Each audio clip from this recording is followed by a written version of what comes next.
Hey, what's going on YouTube? Buddy Lee here, and got a Honda video for you today. I know it's been quite some time since I've done one, but like I said in previous videos, this is not a build. You know, this is not a project. This is more or less scheduled maintenance. So I do things as they tend to pop up. Today's video should be a quick one, but a very important one. I think this one is very overlooked. Today we're going to be changing out our power steering fluid. I had a slight concern over this winter. Noticed when it was real cold, my power steering was really whining quite some bit. And I checked the fluid, it's full, but it's very dirty. So we're going to go ahead and swap that out, and hopefully it'll be better. It hasn't been making too much noise since it's warmed up, but just to prevent it from happening again next winter, or if we happen to get another cold spell, because in Virginia the weather's never the same. I mean, you get 2 or 3 days where it's 70 degrees and the next day you're up to your ass in snow and rain and all sorts of other stuff. So without further ado, let's go ahead and take a look at the stuff we're going to need to do this job, and get right to it. Alright, so first you're going to want to start off with 4 quarts of Honda genuine power steering fluid. Don't cheap out and go buy some basic bitch stuff. If you got a Honda, you know everything with Honda is fussy. Spend the money and get the fluid.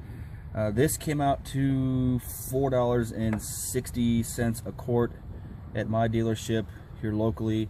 You can get it cheaper online, but after you include shipping and everything else, it ends up just being a wash. So you might as well just go to your local dealership and pick it up from there. It comes out to about the same. We also got you're gonna need a small receptacle to catch the fluid from the power steering reservoir. I just got a mason jar here. It doesn't really matter what you use. Got a couple pairs of pliers. Got a needle nose and a regular pair here. I grabbed both pairs because I'm not really too sure what we're going to need yet. A flathead screwdriver to help you get the reservoir out, and 2 pairs of vice grips. I've also got a couple feet of 3/8 outside diameter nylon tubing. I picked this up at Home Depot, I think for about $6. It comes in a 20-foot roll. I just cut it to length. It's probably, I guessed it out, it's probably, I don't know, right under 10 feet or so. A little bit more than what we need, but it'll do. Let's see, you're also going to need a large receptacle to catch the fluid out of the power steering pump, and a jack to jack up the front end to get the weight off the wheels, because we're going to be jacking the car up, turning it on to flush the fluid out of the power steering pump. And while we're doing that, we're going to be turning the wheel from lock to lock to get it all out, and you don't want that added strain on the power steering pump. Alright, as you can see here, my power steering fluid is quite full. It's actually at the full mark, dead even with the full mark. Focus. But if you open it up, as you can see, it's pretty dirty. So just because it's full doesn't mean it's good. So that's the reason why we're doing this. So we're gonna get our flathead screwdriver and loosen this up, and then take care of our return line. Alright, not sure if you can see this or not, but right behind the power steering fluid reservoir, there's a little tab.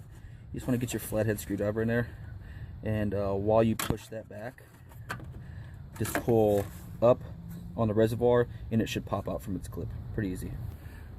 Alright, now on your power steering reservoir, you've got 2 lines. You've got a big one, you got a small one.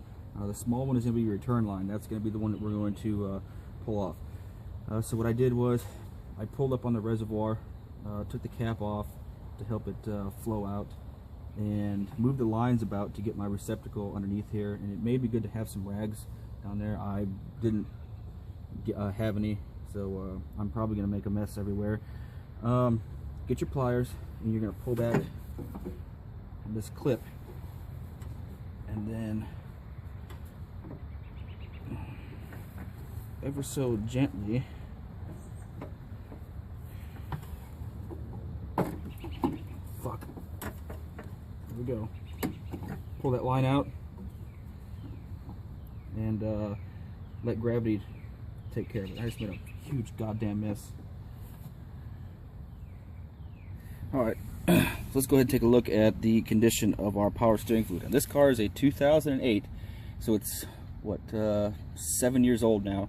I bought it when it was 2 years old and I've yet to change it, so I mean, I can assume after only being a year and a half, 2 years old when I bought it, that the power steering didn't need to be done, or probably didn't get it done.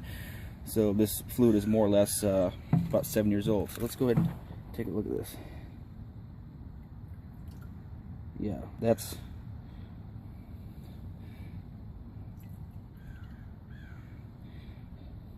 pretty dark.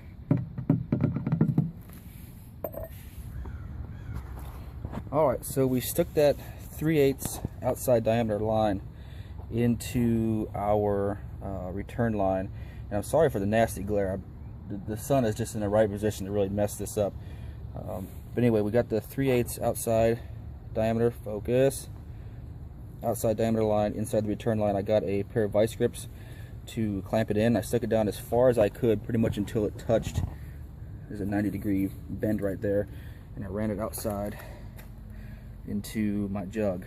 Now what's going to happen is I'm going to check the jack, make sure the tires are off the ground, and I'm going to get in the car, turn it on. You're going to start seeing fluid come out, and I'm going to turn the wheel lock to lock until air starts coming out, and then you know your power steering pump is free of all fluid.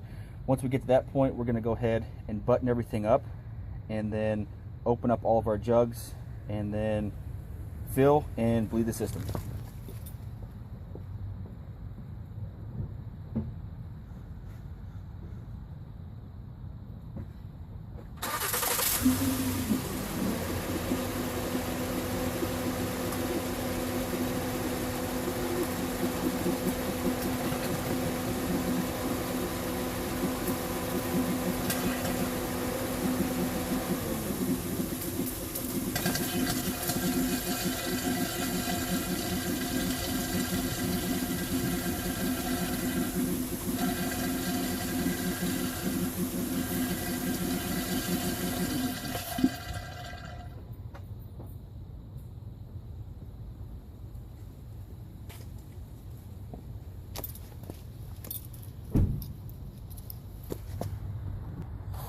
Alright, now we just go ahead and button everything up. It's pretty cut and dry, the exact opposite of how you took it off.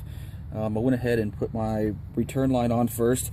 That feeds from the back side of this big one, and it goes on pretty easy. Put your clamp back on, and this just slides in from the top and clicks in. Now I went ahead and put 1 quart in here already, just to kind of get it ready. Now what we're going to do is, I got them all opened up now, the 3 of them, because you want to have these ready, because once you start this engine, it's going to suck this shit out. And turn the car and come out here, wait for it to, and just keep filling it as it sucks out until you actually can maintain a fluid level, and then just keep the cap off and just turn it from lock to lock until you get all the air bubbles out, and that should be good. Nothing fucking makes me more mad when you set up stuff to film and then you realize that your camera was never on to begin with. So what you guys missed was, after I buttoned everything up, I added a quart of power steering fluid to the reservoir. I then turned the car on. The vehicle sucked up the power steering fluid that was in the reservoir, and I added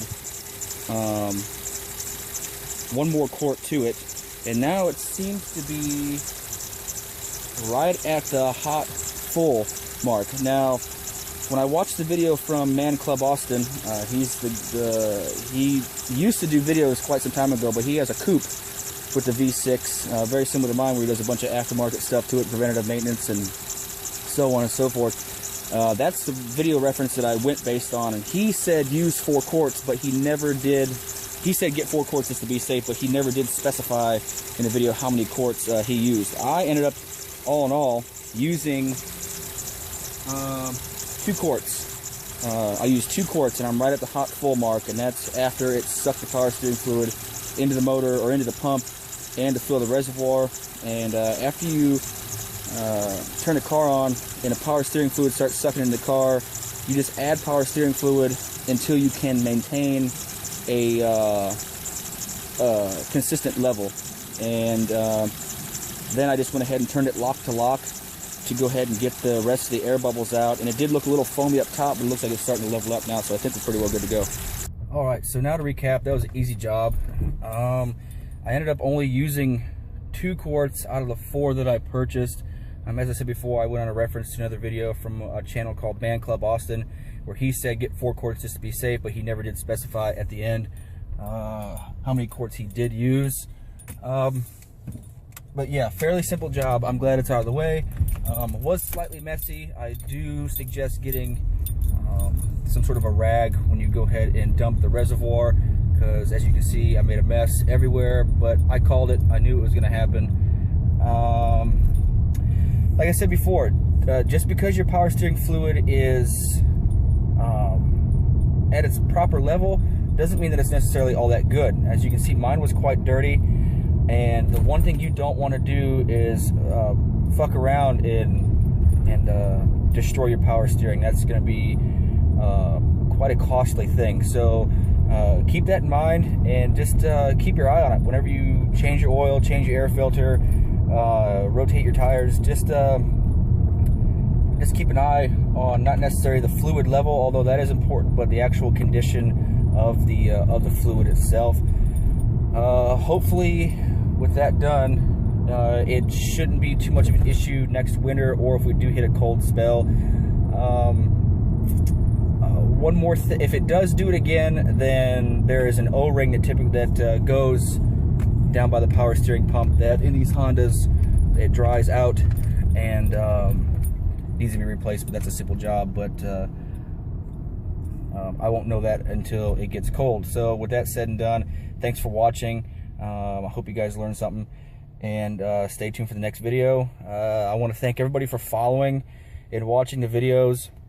My channel's growing on a daily basis now. I'm almost at right around 500 views a day, 176 subscribers, right under 50,000 total views. I never expected my channel to grow like that.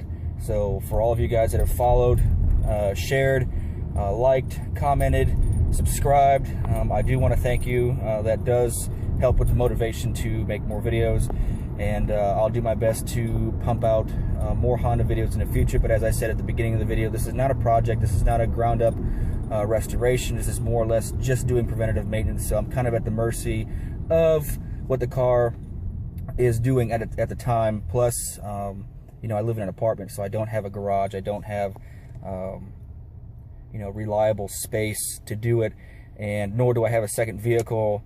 So it's kind of hard to plan projects based around that, because I don't really want my vehicle to be in limbo at the apartment complex and having to find rides to work and get my babysitter, or get my daughter off to the babysitter. So I'm gonna go ahead and take this thing down to the car wash and wash off the huge fucking mess I made, and head back to the crib and crack open a beer and enjoy the rest of my weekend. You guys enjoy the rest of your weekend as well, and I'll see you in the next video. Thanks for watching.